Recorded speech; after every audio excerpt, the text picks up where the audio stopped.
Hey Brett, this is Rob Cameron with Choice One Mobile. Jacob DiMartino wanted me to create a video screenshot for you, kind of consultation, if you would, on some of the social services of where we can help you out.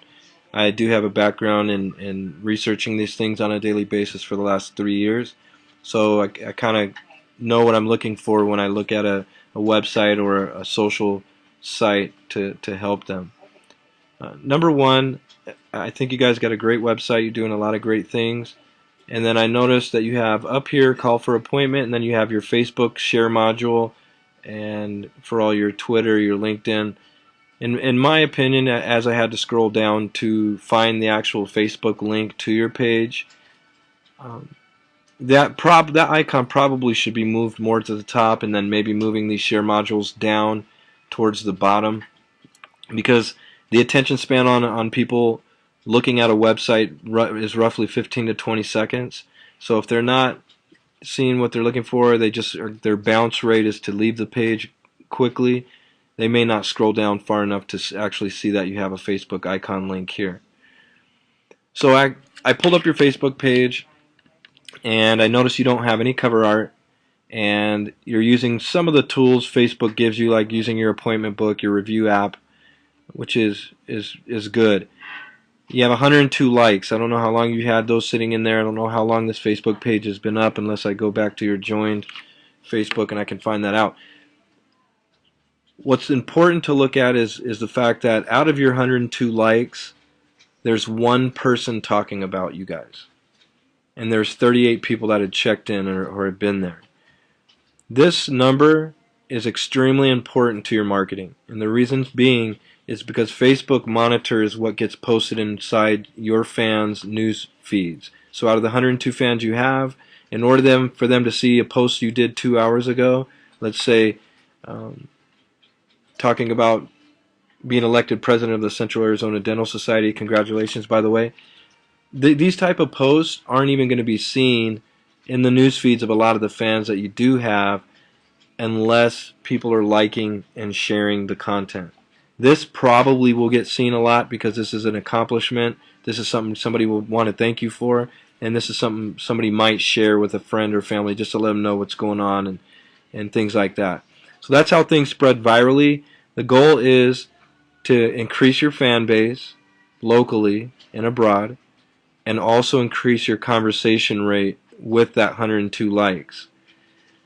I would also suggest utilizing this space that you have in gray area as a foundation of your brand. This is somewhere where you need to create a captivating typographic image for people that when they first pull up your page, just like they do your website, they see something that grabs their eye. This is a great space to do your marketing and your branding. You can also put strong emphasis on the like button, and then inside these thumbnail apps, you're using special apps. I mean, for a fan increase, it'd be great to run a contest application that's sitting up in here. And the reason I suggest that is I scroll down here and I see that you actually are running. You says want to win 500 cash, refer as many new patients between this date. The patient with the most referrals will win $500. Call the office for details.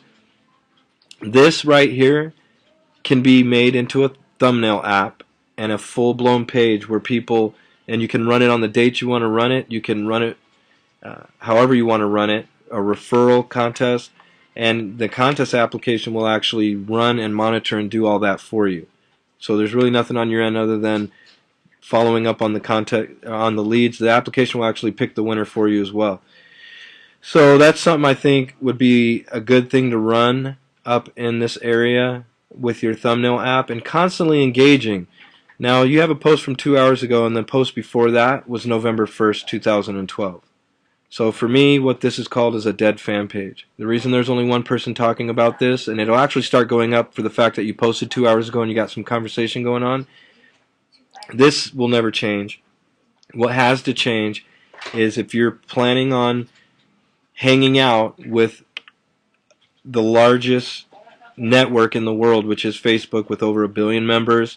The average user has about 250 friends. The average user signs up or likes 2 new fan pages a month. The average user has roughly about 60 fan pages for businesses that they are fans of. So keep in mind the marketing side of your social is a lot different than traditional advertising of print ads, yellow pages, SEO, things like that. All those can be allocated within Facebook. The difference is the goal is to create a community and learn how to build relationships with that community so that you have a free way to directly advertise to that community and not have to continue to spend ad dollars over and over every single quarter, year in, year out. And this is why social media works so well for a large company or a small business, because you can actually build an audience, learn how to engage with them, do it right, and point them in directions you need them to go, and always have that connection with those people on your brand. Extremely important for any business to be able to do that, because as they see their community growing and they're engaging, growing, they can actually lighten up some of their advertising dollars that they're putting into their social media.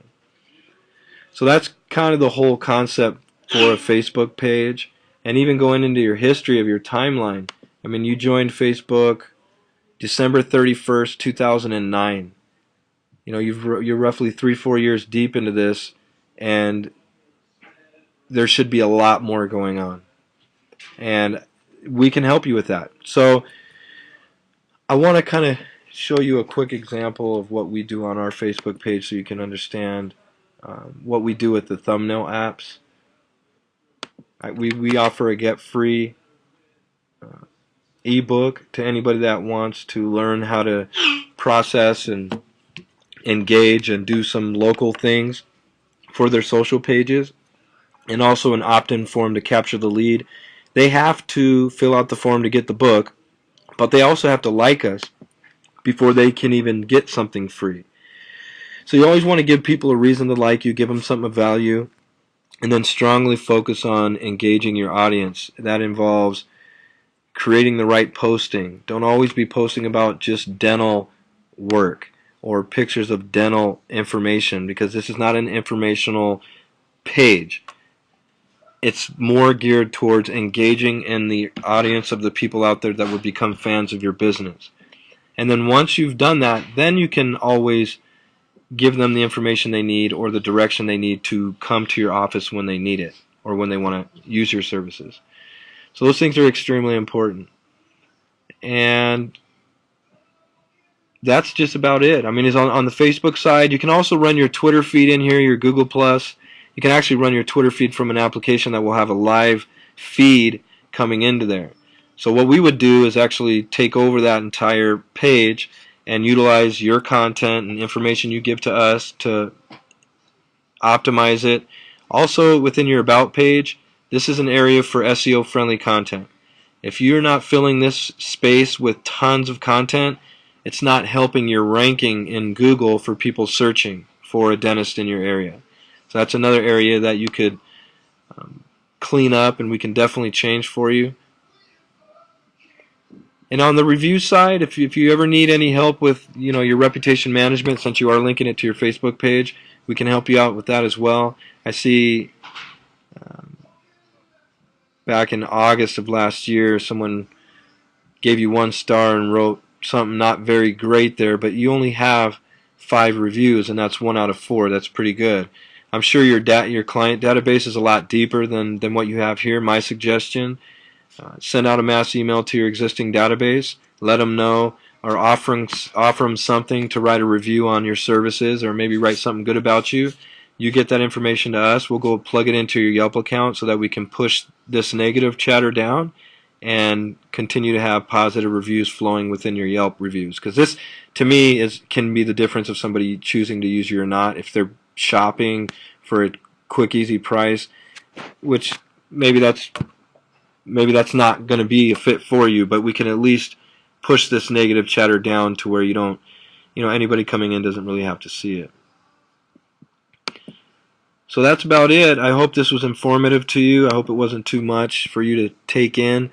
The bottom line is, we know we can help you with some graphic design to give your look a better look, and we can help you out with your engaging process for getting people to like your fans, and also engaging in the conversation. So we want to engage in the conversation, and we can go out there and post on relative sites that of people that might be needing your services, and that's just kind of how it goes in the social world. Other than that, I always suggest anybody that's posting into their page, if they're not, doing it properly, they're pretty much wasting their time, because Facebook isn't even going to allow a lot of this content to be seen in the news feeds of your fans, because they run an edge rank process, and it's extremely important to understand how to break that and do it correctly. And we'd be happy to teach you and train you if it comes down to us coming down and educating you guys a little bit on how your people can do it. I'm all for that as well.